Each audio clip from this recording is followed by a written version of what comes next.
Welcome to MetaMinds, the show where we ask questions about the world of Web3 and explore how it impacts the world around us. I'm Danielle, aka Donatella Darko. I'm here with Jordan, aka JP Dizzle.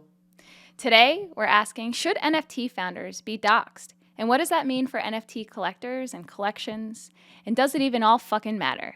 Let's get into it.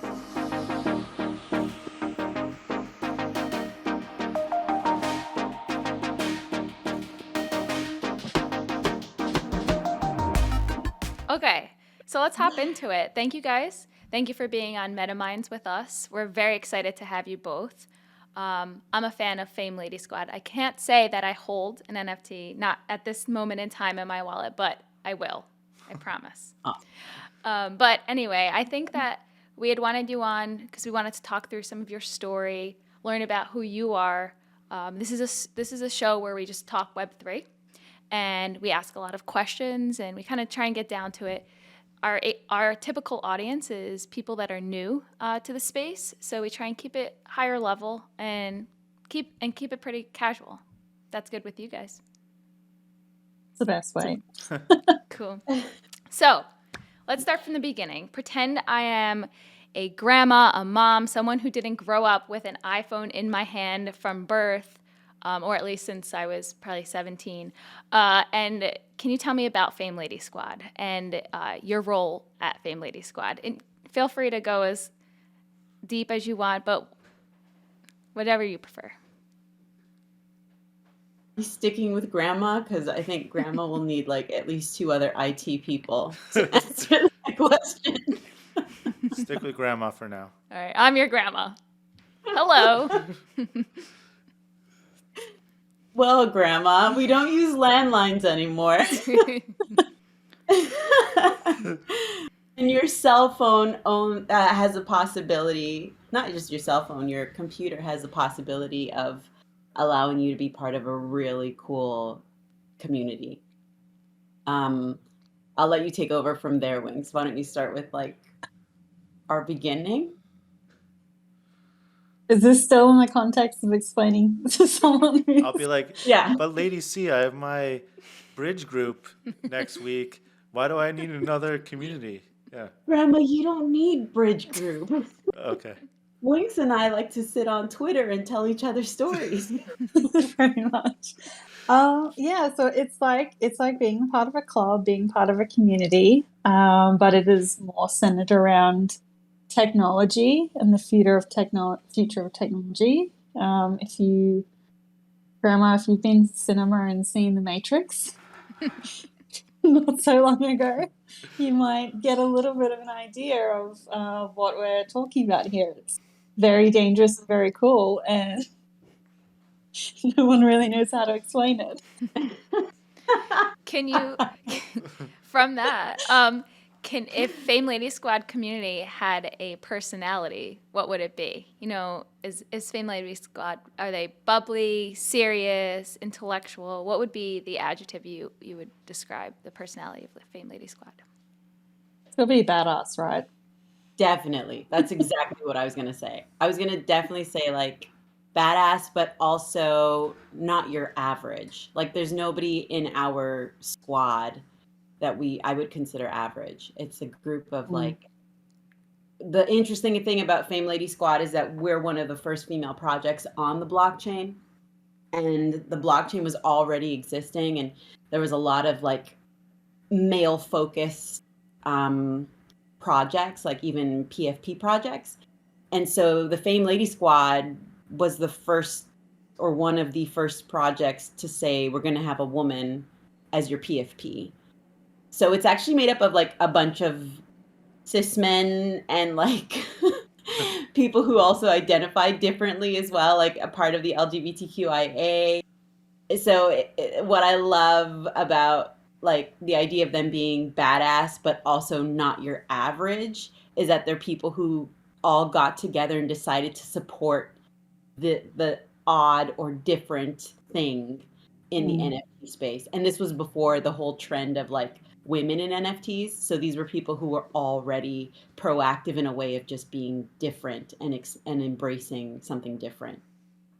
So I think with a lot of newer women-based projects, particularly ones that have minted this year, they've been marketing towards and been onboarding women. So their communities, I think we can safely say if you go into their communities, there'll be a higher percentage of women in there or have a certain vibe in there, whereas Fame Ladies is a very different one because being one of the first, like Kara explained, I don't necessarily think we've got the highest percentage in there, but we just have this unique mix of people who were fairly early into the space last year and just wanted to support a cause and fight back scammers. Fight back scammers. So I would love for us to go into that realm, the story of Fame Lady Squad and the paradox of doxing yourself as NFT founders and what happens when, a founder gets doxed.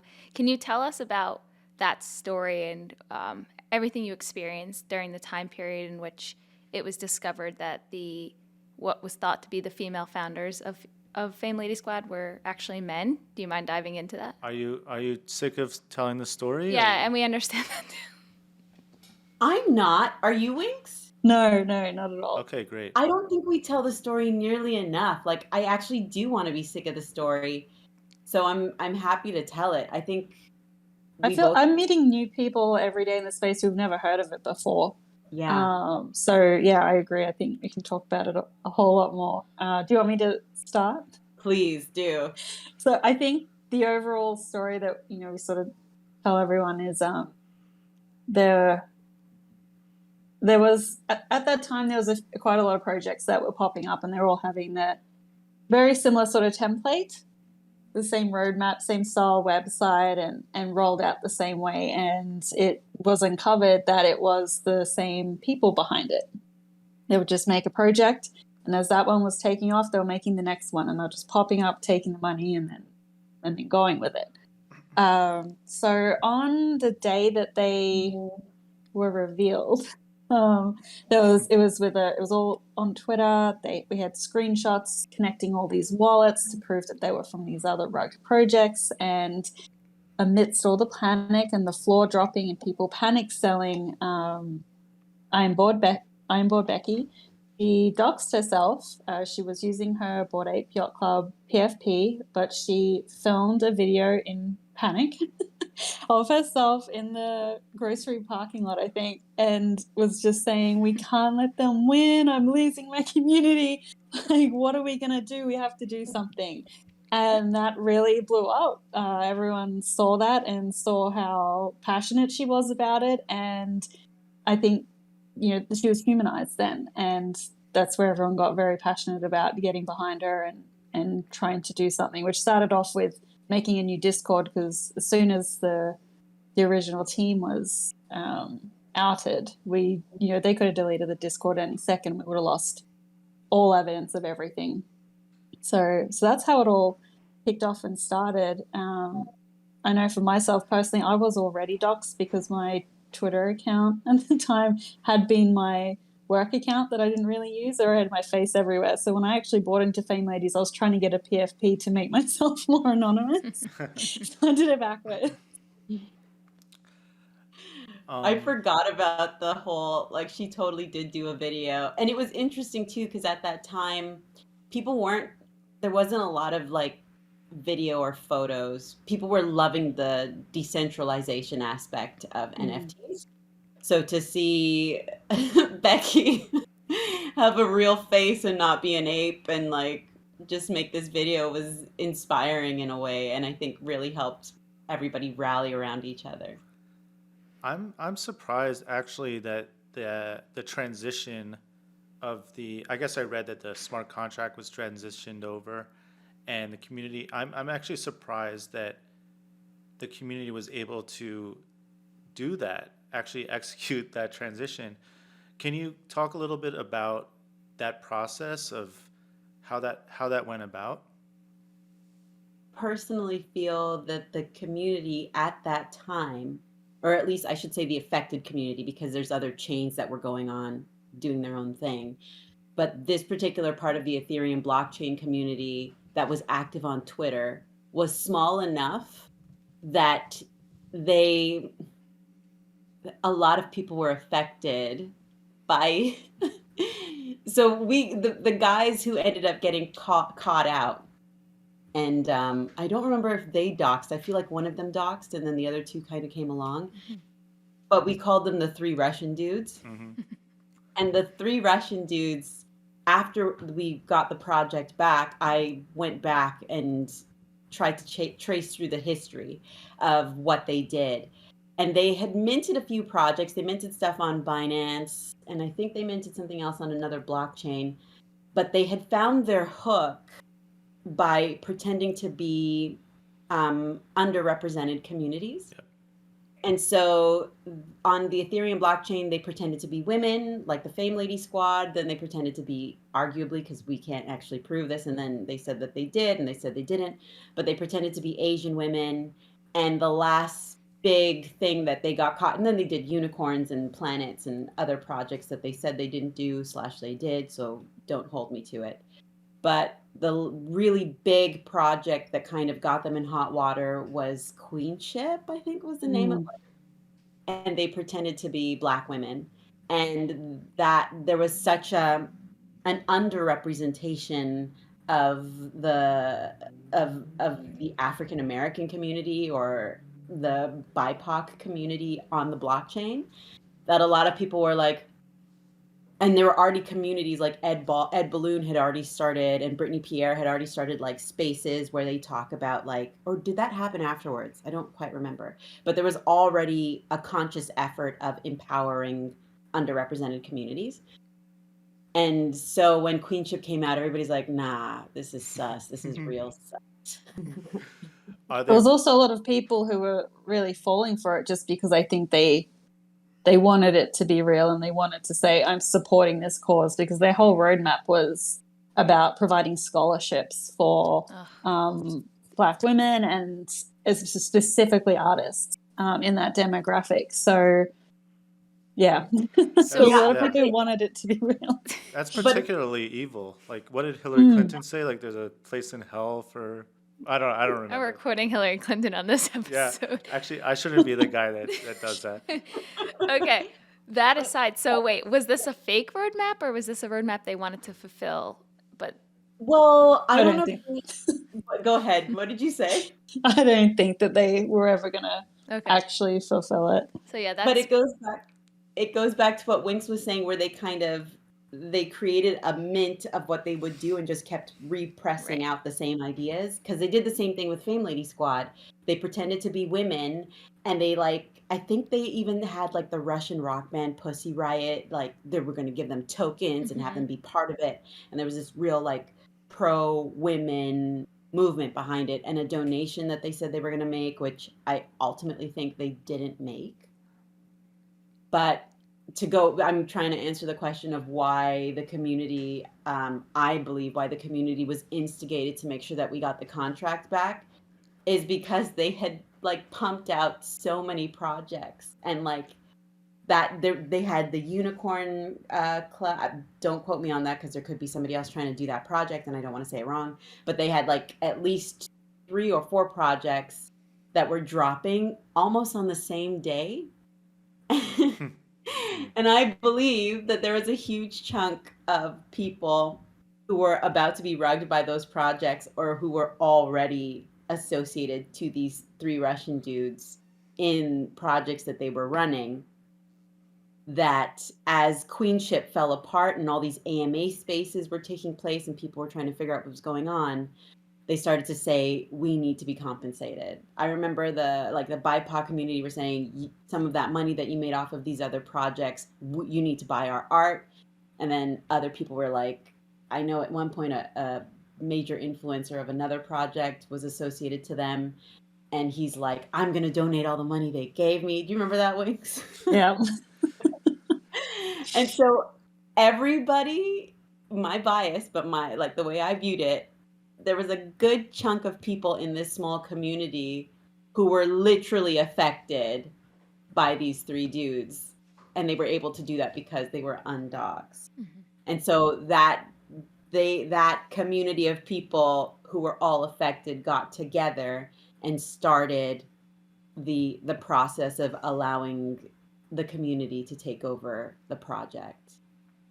And I that think was like it was a very different time back then. Like we talk about it being a bubble now, but it was such a small bubble in NFT summer 2021. Yeah. So when so many people had bought into the multiple projects that they had, this news spread like wildfire. I want to say that there was dozens of Twitter spaces in that first 24 hours, all talking about the same thing. Like it was the number one thing, the only thing that was being discussed at the time, and it really came down to a lot of the entire space pressuring them into handing over the contract. right. And was there a third party person that kind of facilitated the handover? There was an influencer who was pretty major at the time, and has gone on to do other major influencer like things. I find NFT influencers sometimes to be polarizing, even within myself. Mm-hmm. And so this major influencer who actually holds a great deal of ladies, and I'm still incredibly grateful to her, them, whoever they are, because PFPs, we don't know. But I'm grateful to that person for facilitating that. They essentially moderated the whole thing. So as the Twitter community kind of said, the only way to make this right is to give the contract to the community and let the community take over. And by then we had that, what Winx was talking about earlier on, the community had felt like we were about to get the pull, like we were about to get the full rug pull from underneath us. The Discord would disappear. There's no way that the community would even be able to contact each other. And that's when Board Becky had opened a temporary Discord called the Phoenix Ladies, which is now actually our running Discord. We finally got everybody to leave the previous one. We've got everybody in that one. And so the Twitter community, which was also awesome because I was so used to like Discord and staying in the echo chambers of different Discord groups, but it finally felt like Twitter had become a platform where everybody can meet and check notes in a way. So yeah, Twitter had just said, make it happen. And so they got in touch with this influencer, and the influencer had mediated the handing over of the contract. It's amazing. It's Yeah. I'm still curious because you would think it would be easier to rug than out yourself as a one of the Russian dudes, putting myself in their shoes. So the heat must have been such that there was an inflection point where they decided to then hand over the contract. Can you identify what that heat was, or what that inflection point was? Do you want to go ahead, Winx? Do you have anything to say? I guess I have like my opinion on it. When do you know what? I can't remember the name of the guy who had all the information. I can remember his PFP, but I can't remember his name. Was it the black turtleneck? No, the guy that outed them. Yeah. Oh yes. He has a Russian name himself. That's why I can't remember what it is. He had such a web of all of their interconnected wallets, and he had exposed all of it. He had all the transactions. He had all of the screenshots of everything. They would have had to have started fresh over, and there was just a big threat of basically everyone they were connected to being exposed, as well as being like everyone was getting highly interrogated over how well they knew them, how involved they were, and everyone wanted to separate themselves from it. But there was quite a bit of good cop, bad cop being played, and a lot of that were people like, well, if you hand it over and you do the right thing, everyone will forgive you a lot more easily, and then you will be able to exist in this space without having to start all over again. And and being known like you are all good devs and you know how to build this stuff, obviously. So, if you do this good thing, your reputation will be saved a little bit. I'm fairly certain that they just went disappeared and started new wallets and new identities because we can't find them anymore. But that was between the heat and then being given that gentle, like, this isn't out for you. In my opinion, that's what they felt like was their only choice. Fedor Linick, I think was the Yes, guy that yes, I don't know if Yeah. I'm mispronouncing that, but No, that's yeah. that was Yep. totally who it was. Yeah. I read, sorry, No, go ahead. I read that he tweets, one of the Russian guys, we'll call him, yeah, Russian guy one, tweeted that he misunderstood or didn't appreciate a culture that was present. Maybe he was referring to American culture that actually cared about transparency. Do you guys know what I'm talking about?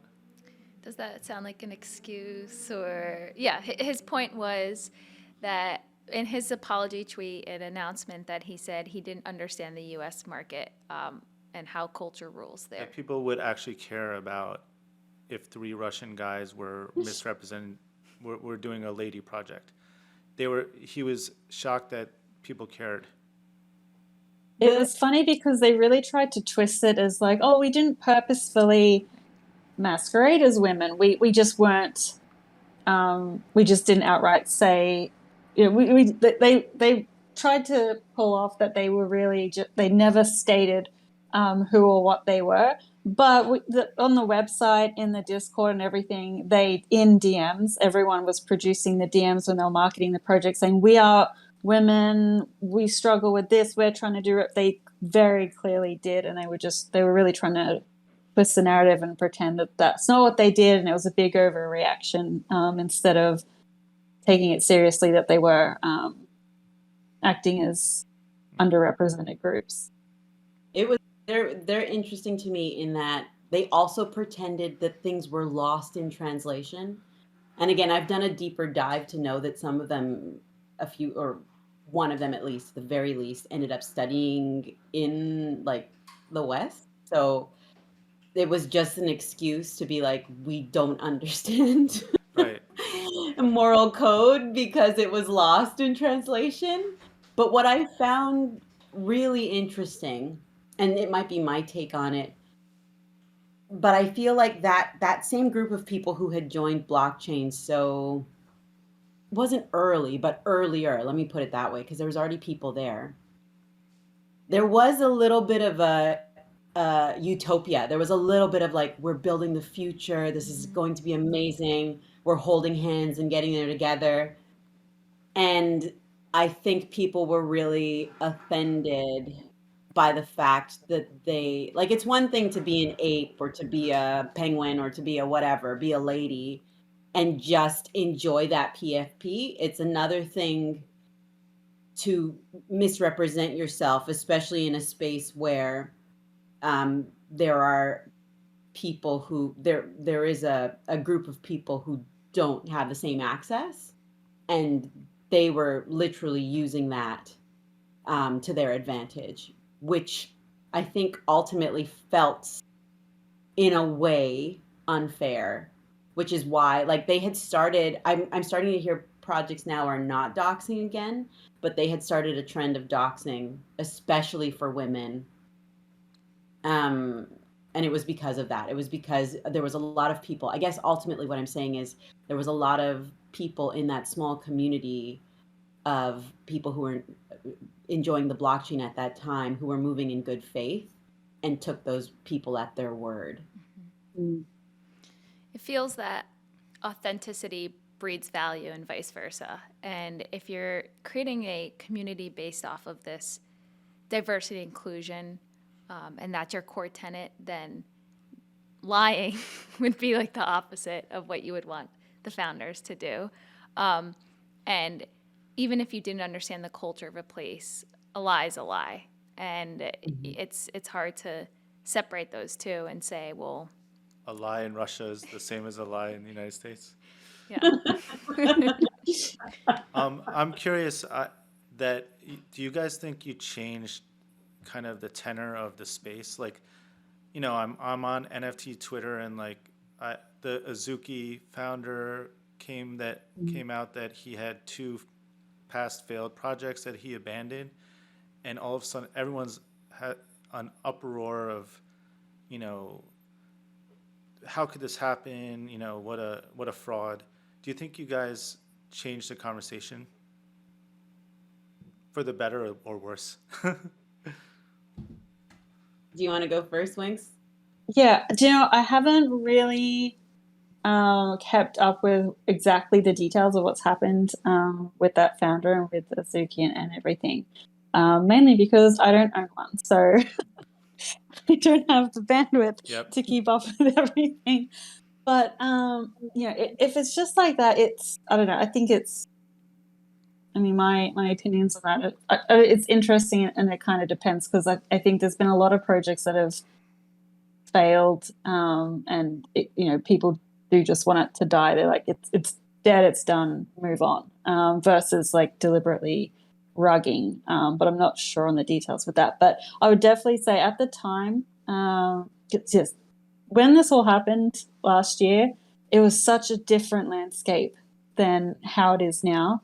And like Kara was saying before, everyone was anonymous back then. And when all of this came out, everyone started talking about being transparent, especially, as you were saying before, that when you're representing a certain group, or your project is based on being inclusive or based on a certain demographic, you do need to be doxed, you need to be transparent, because otherwise it's not authentic at all, and people need to have that trust. Did I answer the question, or did I just No, that totally makes Yeah. sense. You totally answered it. Okay. You brought up something that was really cool too, though, at the time. Like, I enjoyed I enjoyed the lack of identity, or like the fact that I was able to hide behind a vibe that I enjoyed, you know, that it wasn't, yeah, my lady does have a particular look, but a few of my PFPs at the time just had a vibe that I really digged. And it was great to be on Twitter or be in Discord and not know who was there. Like, it was all ideas and enjoying the idea of stuff. And the community, in a way, the community, it was smaller. I was going to say it felt smaller, but it was smaller. Like, over the year, so many people have onboarded and decided to start a project that there's like a lot of, I don't want to say noise, but there's just a lot more to go through. It's not so easy as going, there's this project and this project. There's tons of other tinier projects to consider now.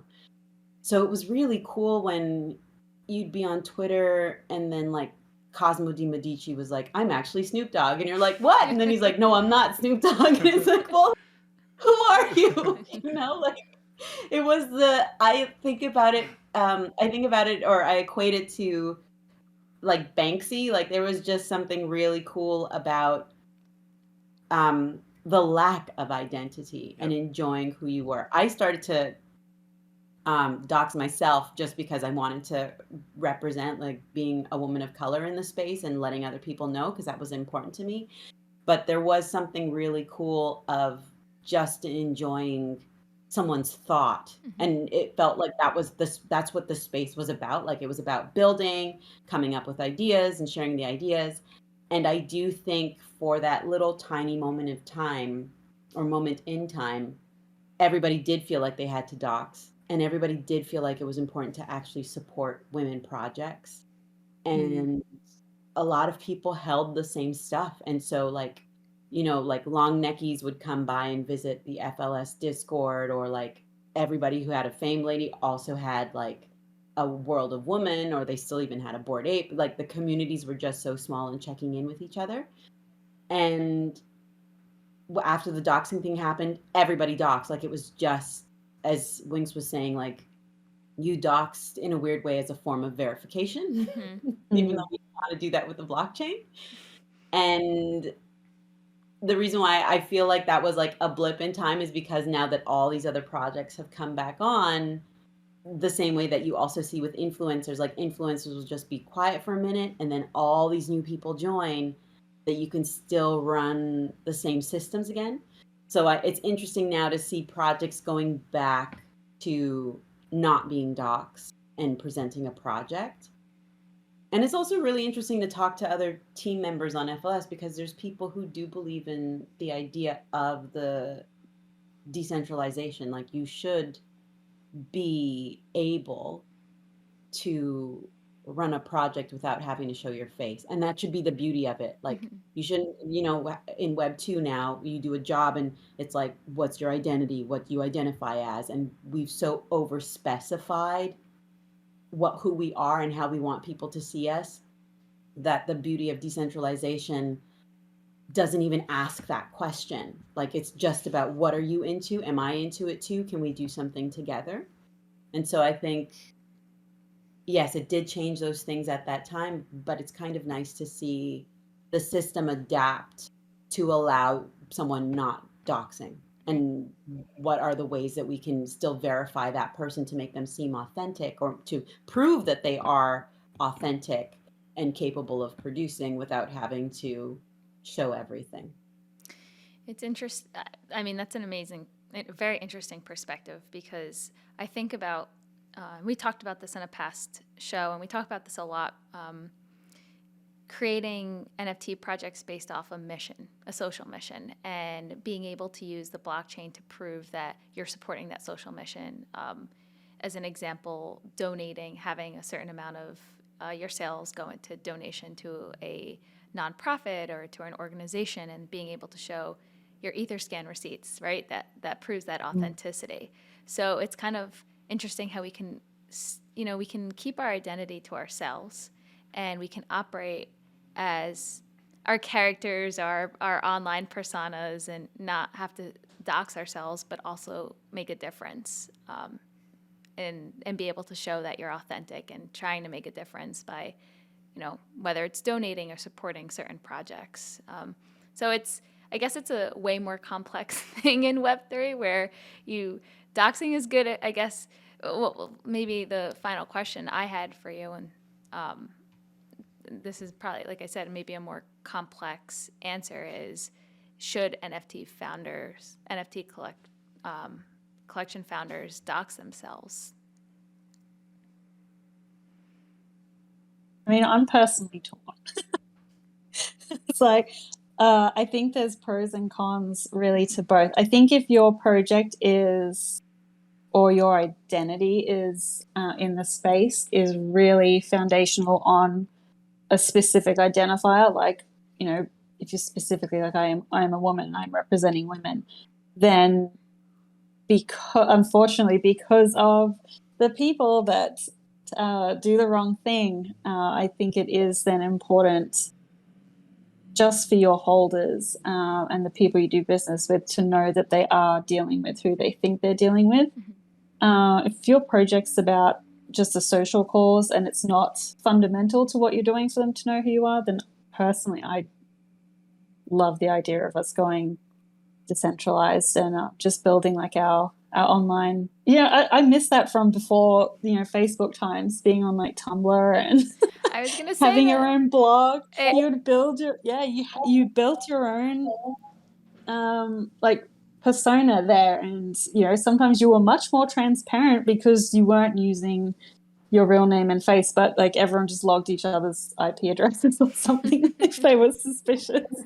But I do like the idea of returning to that, as long as it's not fundamental to what you're selling. What if Gary V was not really Gary V? What if V Friends was actually from those 3 Russian guys? I don't think anyone would care if the floor held. That's true. That's a good point. To be honest. If the floor tanked, then everyone would care. If it stayed up, no one would. They'll say, "Oh, it doesn't matter." Still that is true. In a capitalist society. Yeah. Mm-hmm. I mean, like, not to get too political with it, but it's that capitalism that makes the doxing thing a web 2.5 problem. Yeah. Like, we aren't in Web 3 yet, so that people are a bit on a better equal footing. But it would be nice where, and I say it's a capitalist Web 2.5 problem because that money that already comes with history and issues and blah, blah, blah, blah is the money that's being funneled in. So it'll be nice when we get to a point where some of those things aren't in play as much, and like maybe the chains are finally like multi-chain and connected, as opposed to like, this chain is obviously for this group of people, this chain is for this group of people. And yeah, I agree with Winx. At the moment, if you're going to go after, in a Web 2.5 space, if you're going to go after the underrepresented, don't pretend to be one. Just say you want to support them. Like, that's even better. Support them and go from there. But, we're also playing with a free market. So anything is fair, which is terrible. But that's the way some people view it, right? So that's where that whole like, yeah, I want to donate, but a good chunk of the money is also coming my way. Yep. And I'm also an artist, so it would be really cool if you supported me. But I think, I guess the best way to say it is, it would be nice if the future goal is that you don't have to dox. Just, be who you are on your own merit and find your people. I love that. Find your people. A lot of this reminds me of the AOL Instant Messenger days, where you kind of just logged in and who you were your screen name. That's who you were. If I was my screen name, I'd be Damac212. All right. If I was my I screen name. see that your name choices have only gotten better, D-Jizzle, or whatever your name is now. I appreciate that. I wish I owned Donatella Darko as my AOL Instant Messenger screen name, but I did not. But yeah, it's. Are you gonna get it as like an ENS name or something, or name tag? buy it? Lock it down? I do have it. Yes. Yeah, she did. She does have it. Yeah. I take it seriously. Yeah. So it's that anonymity of that really makes things, that keeps things interesting, allows us to kind of be ourselves. It's freeing for a lot of people. I feel very free when I don't have to think about, I have to be, my government first name, last name. I could just be Donatella Darko. Yeah. And I guess we just have to trust on each other that we'll do the right thing and hope it works. That's why the whole situation was quite frustrating too, I feel, because the people that I feel would benefit the most from being anonymous are the ones who now have to dox because and to prove that they are who they say they are, because they actually have morals and things. And then it's, the shady people who it really would matter whether or not they did, because probably no one would care who they were. But because they're doing the wrong thing, the people who would benefit the most now have to dox, which is a shame. Yeah. And you're also like carrying your CV over from Web 2. Like, this is what I do. These are my references. Like, yeah, it'll be cool when we don't have to rely on that. But see, here's my other thing that I really loved about being anonymous or decentralized, is that I feel like, okay, this is a bad way of saying it, but you get to live in like Elon Musk territory, where you get to equally troll and then invest and then troll some more. Right. So and you love trolling. Got it. That's what we heard. Yeah, like that's a fuller version of you. Like, you don't have to be like the founder of a program and take care of always presenting in a certain way. You can say some like, interesting things, but still be a real contributor. And that's just nice. I mean, so this brings up something. I want to talk about this. So I want to talk.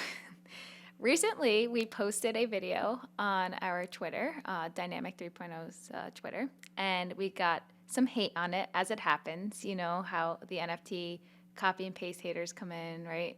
Save image as. And they said some really mean things, including, what was it? Well, go jump off the building. Like, yeah, basically go kill yourself. Yeah, and it's interesting that people feel galvanized to be that negative. It was a very simple video just talking about a successful NFT collection. Curious to know what you what you all have experienced as being, Fame Lady Squad and also as individuals and generally, people of color in the space that are, trying to have a seat at the table and having to battle the trolls because of that. Or do we just troll back harder? I don't know what the answer is, but I'm curious to know. I feel like this could be a whole other episode. Should we? Should we do it? Like, I feel like, Winx and I have just dealt with a nice amount of that kind of stuff because it's been interesting. I've seen other people who even just run a project, people who are part of that project sometimes I think as people who have invested into the project feel emboldened to tell you what they think in its fullest form. Mm-hmm. But I also think of it like as an actor, a good chunk of my life is like learning lines only to stand in front of a stranger or someone that I absolutely admire and have them go, no. Yeah. So it's an equal mix of, the meme where it's like bleep the haters. Mm-hmm. And I tend to, my take on it is when it comes to hitting those communities like women and BIPOC, how do we protect younger people or people who mentally don't have that kind of strength? How do we protect them? But for the most part, my personal view on it is, how do I look at it in a critical way? How do I ignore it? Because the truth is when people hate, especially when they hate to the extent that they're like, go jump off of, I know that has nothing to do with me. That's a deep-seated, weird place that some people have to deal with, whether they were raised that way. I'm gonna, yeah. Yeah. But it's also like, I'm going to say this, and I think because Deepak Chopra is really big into NFTs, I can say it, and it's kind of cool. Mm-hmm. But there is something to energy and the energy that you choose to intermingle with. And I think low vibe people are the people who will troll that hard because they're already in a dark, hard place. And so it's like, I could try to address it, but it ultimately isn't about me. Mm-hmm. The short answer is there's something that I did that you don't like. And I could look at it critically going, is that opinion valid or is that just your opinion? But the way that you chose to deliver it to me, that's something else that you need to see somebody for. And I can't provide that. That's my take on it. I won't speak for Winx. I think she might have her own take on it. Sorry, so just so that I was clear, so we're talking about like people who have, hateful attitudes, trolling. Yeah. The haters. Yeah, basically, and irrationally, it feels. I think I've been really lucky. I think I've only had like a couple of instances where I got comments, and those were more on Twitter on accounts. So I think one of the first ones was when Boss Beauties announced their partnership or their spaces with Marvel, and that was just a lot of NFT haters who don't follow anything about NFTs suddenly getting Marvel posting about NFTs, and then we're mad. I got called both greedy and a leech on society. Wow. All because I was like, yay, I'm so excited. That's all I said. You can't be excited or happy about NFTs. It's not allowed. Yeah, I was like, wow, okay. And yeah, I mean, I didn't really worry about it. Most of the time it is just, it's a issue they have, or it's just purely that they're not educated on it. Mm-hmm. They've just heard certain things. Maybe they bought some kind of crypto or something and then lost everything because they didn't know what they were doing and they're very jaded now. It's really just about education, I think. And I think when it comes to like this whole topic of doxing ourselves, I think in the future everyone who's doing things on the blockchain will have this basic knowledge of how to look up someone or be able to know how to do some research or background history on people that we will probably be less worried about anyone that's anonymous. But at the moment, there's just so many unknowns that are being exploited all of the time. And so, yeah, I think a lot of it's just lack of knowledge. So I'm not too worried about it. If anyone hurts my feelings directly, then I do get sad. Talk to her about it. Me too. I'm very sensitive as well. Yeah, Jordan was I really hurt. am. Jordan was hurt by that Well, I tweet. want to defend my people, you know? Yeah. So, So I laughed when I got that comment, but then I also wanted. I actually held myself back from trolling because before creating like Winx on my old personal Twitter, which I would open it up and then I would delete the account and then I'd open it up again. I was a troll, and so sometimes when I see comments like that, I'm ready to start trolling, but I just don't anymore. yeah, I mean, there's a difference between regular trolling and then just super aggressive hate. hate. Oh yeah, trolling. I'm the troll of like, that's not what your mum said last night. Yeah. Nice. That's She's a just good riling them up Classic. even more. It's a classic. yeah, your mom, right? That's a good one. I Okay. saw like I just want to say really quick, I saw on my Instagram, I follow one of those like law of attraction things, and they had a clip of Denzel Washington saying like, this is it's out of place, but it's perfect, where he's like, if the devil sees you and you're not doing something interesting, the devil's like, leave him alone. But if you're doing something, if you're making some sort of change, that's when he's like, that's why I need to talk to you. So I feel like No, I think lady way of saying like, you're doing the right thing, son. Like, yeah. you're obviously doing something right, that people feel like they need to say something like that. I feel like he Yeah, it said means you're finally getting reach. he said Yeah. that to Will. Didn't he say that to Will Smith after? He said something like that to Will Yeah, Smith he's after. like, don't worry, The devil will show up when. Yeah, the devil shows up in your most vulnerable places. Yeah. So Yeah, he talks about the devil a lot. whether that's a good thing Yeah. or bad, I'm not sure. But I do hear you, Lady C, about maybe those people, those super aggressive trolls need to hold the mirror up to themselves and see maybe it's just a little fear. And to your point, education can really help solve it all, because we're not forcing anyone to buy NFTs over here, or like forcing anyone to do anything. But Were they like the non-NFT folks? Because those like Yes. people who, I don't know what happened there. I find that really fascinating, how people are so upset about the idea. And to go back to what Wink said, it's usually a lot of people who have no idea. They just think that people are out here collecting pictures, and like the idea of utility or whatever else is in there. But it's frightening. It's frightening to me how angry people can be with no knowledge, or just like a headline from a news source. I find that really weird. the The unknown one is that scary. Sorry. the one that upsets me the most is when it's for NFT artists. People really want artists to starve and not get paid for their work. When they hear that artists are making money, they just want to tell them that's not worth it, that's stupid, and then they go around saying, yeah, support artists. But when people do, they've got a problem with it. It's ridiculous. Weird. It is very strange. Well, thank you all for joining us. I had a fantastic time talking with you both. I'm a fan of Fame Lady Squad. I love this story. I love sharing this story with my non-Web3 friends who are always interested in, what are the trials and tribulations of being a part of the community, and how can we educate people. And I think you all used this platform to start educating people. I know that the founders or the leaders, I think the 2 women leaders of Fame Lady Squad, they have a podcast where they educate people.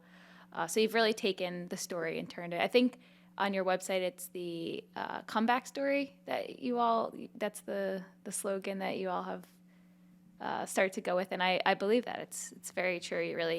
Your community came up, you galvanized the community, and they came back and took the smart contracts and saved the community, which is really cool. So I think that for me, I'm all about Fame Lady Squad. I think I would. No, it was great speaking with you guys. Really fascinating and enlightening conversation. And come back definitely, and we could talk about trolls more. Yeah. Yeah. That's awesome. I noticed that you didn't say that you were all about Fame Ladies either, Jay Dizzle. Like, I mean, I just want to point that out. But I'm all about Fame Lady Squad. Let's there go. we go. He's got to say it. I just Yeah. wanted But to I set do you want up. to say again. I'm all about it. And what do they say? Like to the moon? I don't know. What do they say? We're gonna make it, or I don't know. What do they? We're all gonna make it. We're all gonna make it. I do want to say that that like the team we've been talking about some new initiatives, and so I would love to come back in the future and let you guys know what we've cooked up and what we've got going on at the moment. And this has been a real pleasure. So thank you for having us. Absolutely. We will plan that. Oh, you guys doing NFT NYC? Yes. Yes. Anything you want to shout out? Any cool events or parties you guys are up to? We gotta still cook. We gotta figure that one out still. Okay. Right now it's Still like bacon. just to VCon. All right. Stay tuned. Yeah. Stay tuned for more Listeners. information on where Fame Lady Squad will be at NFT NYC. And We you will know be there. we'll be there as well. We're So 100% in. Cool. Great. Well, we'll look Oh, for you. awesome. Yes. great to meet you guys, and thank you so much. Thank you. Thank you. All right. Bye.